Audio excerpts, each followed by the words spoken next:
What would you say if I asked you the question, what is the movie Reservoir Dogs about? Most people would say it's a crime movie, where a diamond heist goes wrong, and the gang tries to find out who among them is the snitch. While yes, the plot of the movie revolves around a central diamond heist, what sets Reservoir Dogs apart from other heist movies is the fact that the heist that is central to the overall plot is never actually shown.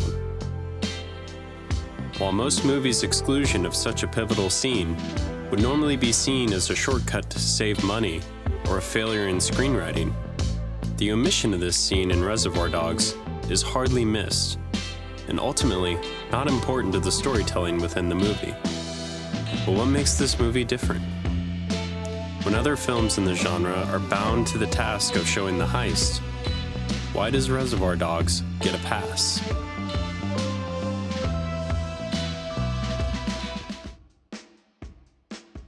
To fully understand how Reservoir Dogs is able to break the heist movie narrative requirement of showing, not telling, you first have to understand the elements of a typical heist movie that define the genre. Most movies within the heist field are centered around a team of outsiders, individuals that are brought together for the job, the heist that is the focal point to the movie. We usually see the whole film from their perspective and empathize with their character motivations. We see the team plan the job together, or learn the plan from the overall mastermind. We then usually see a lot of preparation and bonding as the team prepares for their big score, which will usually fall apart at some point, causing the crew to improvise on the fly to outsmart the individual, group, or corporation that they're stealing from. Ultimately, the success of the heist is never guaranteed.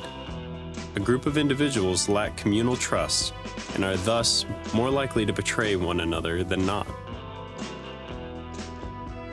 These are tried and true tropes of the genre, and something we have all seen countless times. And in Reservoir Dogs, we see many of these tropes play out.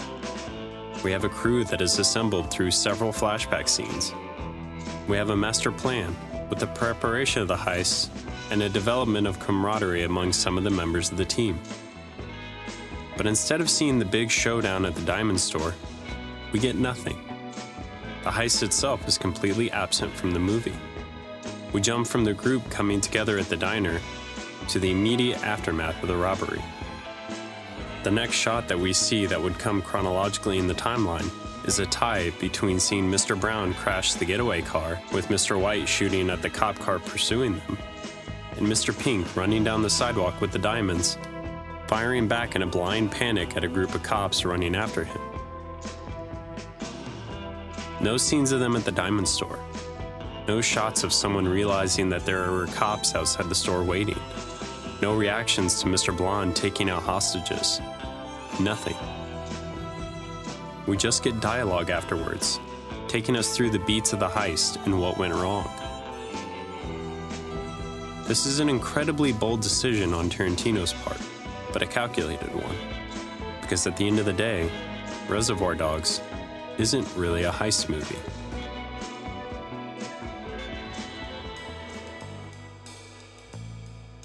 The main plot of Reservoir Dogs is not the heist itself, but the aftermath, beginning when we see the crew meet back at the safe house. This is where we really learn who these characters are at their core. They have all just lived through the stress of a failed diamond robbery and subsequent shootout with the police. We know early on that Mr. Orange is badly wounded, Mr. Brown is dead, and Mr. Blue's fate is unknown, but presumed dead or detained.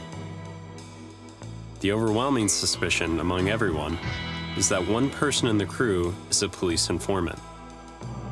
This puts the group in a predicament where all of them are very dominant personalities, trying to figure out who the rat is, while also trying to prove that they aren't the rat themselves. We essentially have 6 very pronounced personalities, all trapped in one room where the bulk of the film takes place. This is where we see these personalities interact and bounce off one another, where we learn all the important information from the heist and who the rat actually is. Most other heist movies use the standard of show, don't tell. But Reservoir Dogs largely omits the big set pieces and flashy action sequences meant to dazzle the audience. Instead, we are trapped in this small, bland room with the six thieves and their mounting panic.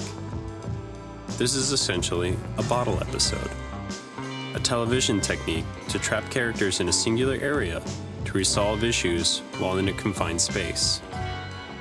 While in television, this is usually a cost-saving measure.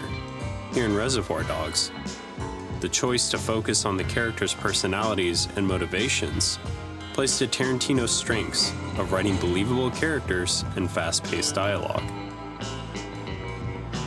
This allows the true message of the movie to come through, which is how the interpersonal relationships between different elements of the crew balance and conflict with each other. Mr. White feels split between his long-standing relationship with Joe and his newfound son figure of Mr. Orange.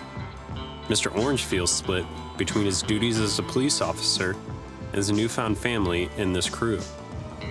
Mr. Blonde wants to get back to pulling jobs, but clearly has a lot of resentment for authority and actively fights against the plans that have been put into place for the heist, if only because those plans are telling him what to do. Mr. Pink wants to remain loyal to the crew and get the diamonds, but constantly disagrees with how business is being conducted, urging everyone to act more professional. Joe's priority is the job, and Nice Guy Eddie cares more about Joe, but they both equally value their family-like bond with Mr. White and Mr. Blonde, whereas the rest of the crew is more disposable to the boss and his son. Everyone wants something wildly different when leaving this room, and for one person to get what they want, the others have to lose what they want. This focus on the characters and their interactions rather than the heists that brought the group together gives away Tarantino's true intention. It's not a heist movie, but rather a character study of strong personalities when backed into a corner. The heist scenario was merely an excuse to pull in characters with strong convictions that refuse to back away from one another, which is ultimately a far more interesting story that plays to Tarantino's strengths of developing interesting characters and exaggerated dialogue that mimics real life.